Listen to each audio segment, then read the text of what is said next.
Chapter 4. When Anger is Wrong. By this time you may be asking, if anger is so positive, then why has it caused so much trouble in the world? The answer is as ancient as the Garden of Eden. The drama revealed in Genesis 3 featuring Adam and Eve, the serpent, and a fruit tree significantly altered human nature. We now have the tendency to take every good gift of God and distort it into something perverse. The gifts of reason, sexuality, love, and so much more have all been perverted.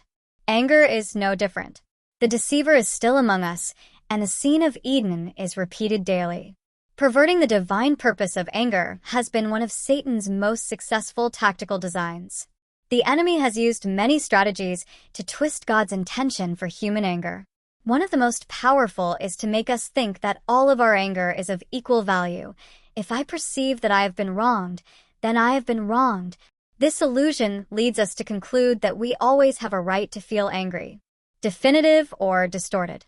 But the fact is that much of our anger is distorted. Two kinds of anger exist, definitive and distorted. Definitive anger is born of wrongdoing. Someone treats us unfairly, steals our property, lies about our character, or in some other way does us wrong. This is the only kind of anger God ever experiences. It is valid anger. The second kind of anger, however, is not valid. It is triggered by a mere disappointment, an unfulfilled desire, a frustrated effort, a bad mood, or any number of other things that have nothing to do with any moral transgression. The situation simply has made life inconvenient for us, touched one of our emotional hot spots, or happened at a time when we were extremely tired or stressed. I call this distorted anger, not because the emotions are any less intense than those experienced with definitive anger, but because they are the responses to something less than genuine wrongdoing. Much of our anger with people is also distorted. What the person did frustrated me, disappointed me, hurt me, or embarrassed me, but what the person did was not actually wrong.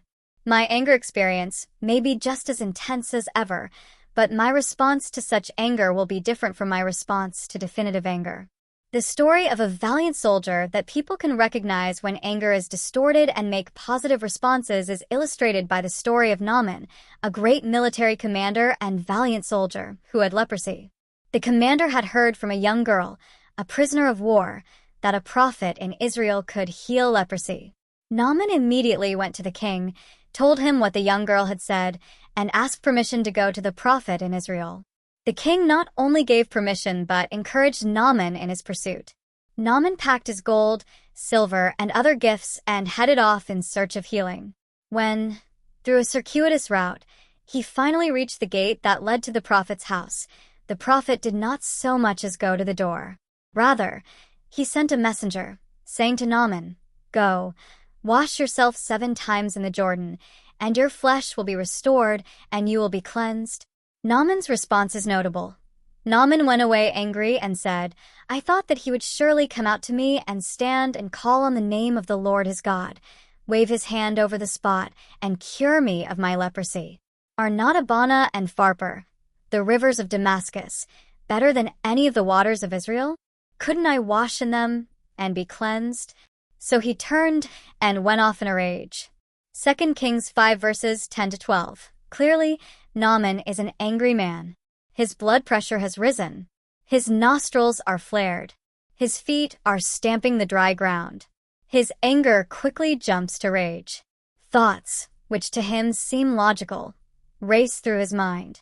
How absurd, how foolish. Where is the respect? I'm giving him a chance to show his God's power, and he tells me to go wash in the muddy Jordan. How ridiculous. In Naaman's mind, Elisha the prophet has done him wrong. He has a right to be angry. Instead, the prophet has actually given him a cure for his leprosy. Elisha has done him great good, but because Naaman's thinking is distorted, he is experiencing anger toward the prophet. In his rage, he is ready to return to his homeland, his mission not only a failure, but a great embarrassment. Fortunately, there were some straight-thinking people traveling with him. His servants went to him and said, "My father, if the prophet had told you to do some great thing, would you not have done it? How much more, then, when he tells you, 'Wash and be cleansed'?" So he went down and dipped himself in the Jordan 7 times, as the man of God had told him, and his flesh was restored and became clean like that of a young boy. Then Naaman and all his attendants went back to the man of God. He stood before him and said, "Now I know that there is no God in all the world except in Israel. Please accept now a gift from your servant." Verses 13 to 15, Elisha refused his gift, but acknowledged the healing power of God. Naaman represents the person who experiences strong but distorted anger, but who, when confronted, stops his rage and listens to reason rather than allowing anger to control his behavior. As a result, this leader experienced healing and turned to honor the person at whom he had earlier been angry. Naaman demonstrates that distorted anger does not need to control our behavior and lead us to destructive acts. This biblical account gives us a positive example of how to respond to distorted anger. This raises 2 questions. 1. How do we identify when our anger is distorted? 2. How do we process distorted anger? The first question is easier to answer, and we'll address it here. However, processing distorted anger is more challenging, and we'll answer that in the next chapter. Wrongdoing or not. Distorted anger differs from definitive anger in one fundamental way. In definitive anger, there is always a wrong perpetrated. The anger is a response to this wrong. In distorted anger, a perceived wrong leads to anger, but the alleged wrong is only in your perception. There is no real wrongdoing. For instance, you are walking down the street and observe a teenage boy walk up to a younger and smaller boy, snatch his bicycle from his grip, and ride off down the street. The young boy is screaming, "That's my bike. That's my bike. He stole my bike." Immediately you experience anger. Your emotions rise. Your heart rate quickens. Your mind begins to race. The very idea of bullying around a younger child. That's not right. Something needs to be done.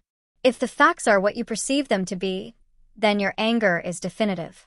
But let's assume that upon further investigation, you find that the bicycle actually belonged to the older boy, that the younger boy saw it unattended and decided to take a ride. When the older boy spotted him, he was simply retrieving his bicycle before the young boy got out of sight. Your anger toward the older boy is distorted in that he perpetrated no wrong. In fact, he was correcting a wrong that had been committed by the younger boy. Distorted anger is based upon a perception of wrong, whereas definitive anger is based upon genuine wrong. It becomes apparent that if we treat all anger as definitive, we will make some serious blunders in judgment.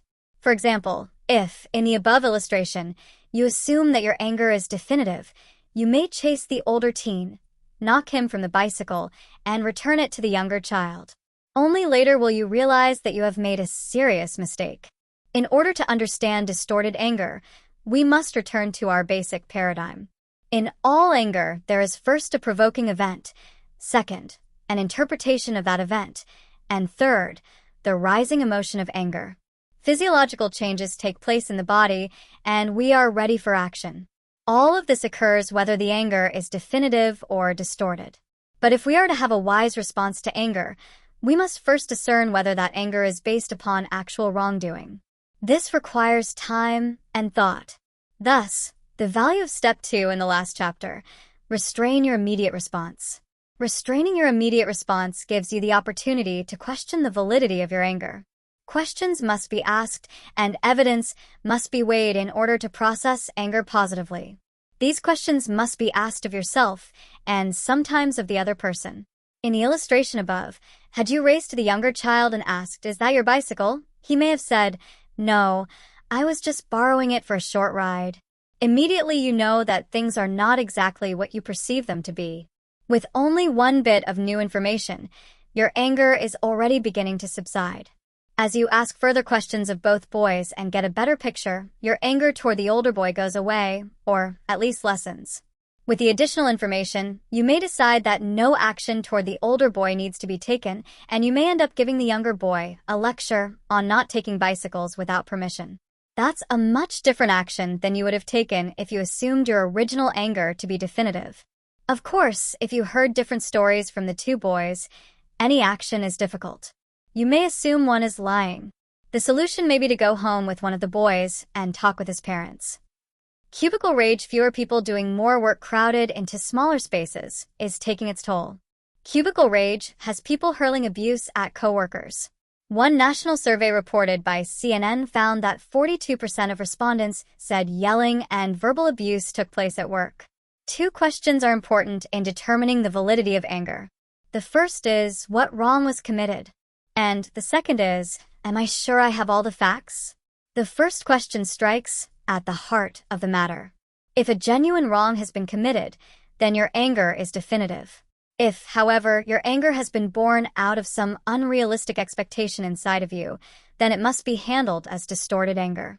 Much of our anger grows out of internal emotional and thinking patterns that have developed through the years.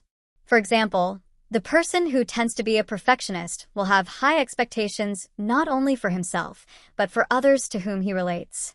When people do not live up to these expectations, he will likely experience anger. Such anger is often distorted anger because the person has committed no wrong. When we begin to examine anger, we will find that much of it is distorted anger.